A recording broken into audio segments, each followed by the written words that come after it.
മറ്റേ ഇത് പറഞ്ഞ ആ മോനില്ലേ എന്നുള്ളതേ ഞാൻ ഉദ്ദേശിച്ചുള്ളൂ. എൻ്റെ അമ്മ സത്യം.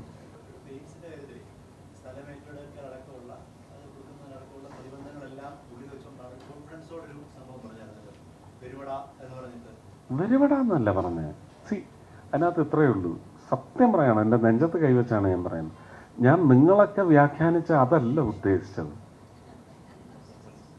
എനിക്ക് സത്യം പറഞ്ഞാൽ അദ്ദേഹത്തിൻ്റെ പേര് അന്നേരം എടുത്ത് പറയാൻ തോന്നിയില്ല. മറ്റേ ഇത് പറഞ്ഞ ആ മോനില്ലേ എന്നുള്ളതേ ഞാൻ ഉദ്ദേശിച്ചുള്ളൂ. എൻ്റെ അമ്മ സത്യം. നിങ്ങളെല്ലാം കൂടി വ്യാഖ്യാനിച്ച് അതങ്ങനെ ആക്കി എടുക്കണം ഇലക്ഷൻ വരുന്നത് കൊണ്ട് എന്നൊരു വിചാരം നിങ്ങൾക്കുണ്ടായെങ്കിൽ എനിക്കതിനകത്ത് പരിതപിക്കാൻ സാധിക്കില്ല. എനിക്ക് വേണ്ട.